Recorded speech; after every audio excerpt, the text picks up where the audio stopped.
नमस्कार, संगीताज फूड कोर्टमध्ये आपलं स्वागत आहे। आज आपण ओल्या जवळ्याची भजी करणार आहोत। त्यासाठी लागणारे साहित्य 4 ते 5 कांदे, पाव किलो ओला जवळा, आमसूल, लाल तिखट, धने पावडर, हळद, अद्रक लसूण पेस्ट, बेसन पीठ, मीठ, हिरवी मिरची, तांदळाचं पीठ, कोथिंबीर। चला तर आपण सुरुवात करूया।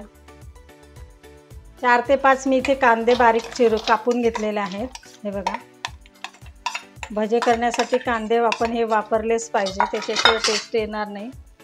आता याच्यामध्ये आपण 1 चमचा लाल तिखट, अर्धा चमचा हळद, 1 चमचा धने पावडर, हे तांदळाचं पीठ आहे 1 ते 2 चमचे, ज्याप्रमाणे लागेल त्याप्रमाणे आपण हे घालून घेणार आहे। तांदळाच्या पिठामध्ये कुरकुरीतपणा येतो म्हणून आपण हे तांदळाचं पीठ घातलेलं आहे। अद्रक लसूण पेस्ट 1 चमचा, हे बघा, हे आपण आता 1 चमचा अद्रक लसूण पेस्ट घालून घेतलेली आहे। हिरव्या मिरच्या 4 ते 5, तिखट तुमच्या आवडीनुसार तुम्ही करू शकता, कारण आपण याच्यामध्ये लाल तिखट पण घातलेलं आहे। कोथिंबीर अर्धी वाटी, कोथिंबीर नसली तरी चालेल, काही हरकत नाही आहे, ऑप्शनल आहे। आता हे आपण पाव किलो हा ओला जवळा घेतलेला आहे, तो आपण याच्यामध्ये घालून घेऊया। हे बघा, स्वच्छ धुवून पिळून घ्यायचा आहे, म्हणजे तो व्यवस्थित आपले त्याचे भजी आपल्याला करता येतील।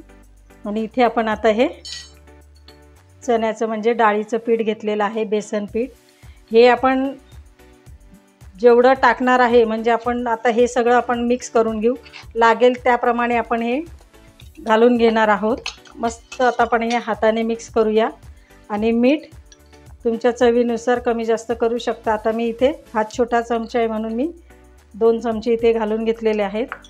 पण आता इथे मी गॅसवर तेल गरम करत ठेवलेलं आहे बघा, तोपर्यंत आपण हे मिक्स करेपर्यंत तेल आपलं छान गरम होईल।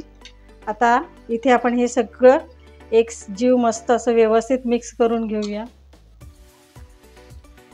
हे बघा, हे असं, आणि लागलं तर आपण परत ह्याच्यात डाळीचं पीठ घालून घेऊ शकतो, पण आपण आधीच टाकून नाही घ्यायचं, नाही तर काय होईल, डाळीचं पीठ जास्त आणि जवळा कमी असं होऊन जाईल, मग ते चांगलं नाही लागणार टेस्ट, म्हणून आपण थोडं थोडंच आपण मिक्स करून घेऊया।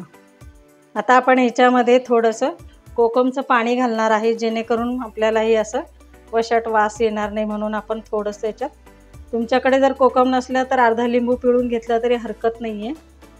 हे बघा, आता आपण हे परत एकसारखं व्यवस्थित मिक्स करून घेऊ आणि आपण बघूया हे छान याचं बॅटर आपलं, जसं भजी आपण करतो ना, कांद्याचे भजी, परत आपण बटाट्याचे भजी करतो तसे येत आहेत का नाही, तर मग अजून आपण याच्यामध्ये बेसन पीठ घालून घेऊ शकतो।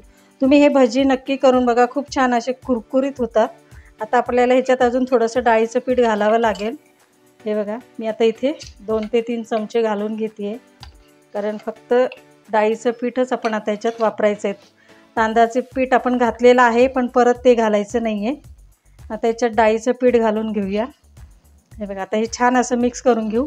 एकदम असं कोरडं झालं ना, त्या ह्याच्यात पाणी टाकायची गरज नाही आहे, कारण हा ओला जवळा आहे आणि कांद्याला पाणी सुटतं, त्याच्यामुळे आपण आता याच्यात पाणी न घालताच हे मिक्स करून घेऊ आणि ह्याचे भजी तयार करून घेऊ।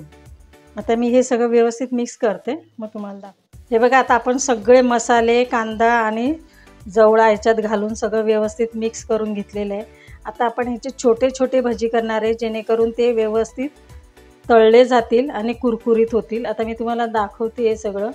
हे बघा, असे छान असे छोटे छोटे, तेल गरम झालेले का पहिले बघून घ्यायचं, आणि असे छोटे, गॅस बारीकच ठेवायचा आहे, कारण जवळा हा जळून जाईल, म्हणून बारीक गॅसवर आपल्याला हे भजे करायचे। जसे आपण मूग भजी कसे टाकतो छोटे छोटे, तसेच आपल्याला हे याच्यामध्ये तेलामध्ये सोडून द्यायचे। ते बघा, असे छोटे छोटे, म्हणजे काय पूर्ण शिजले जातील आणि कुरकुरीत होतील।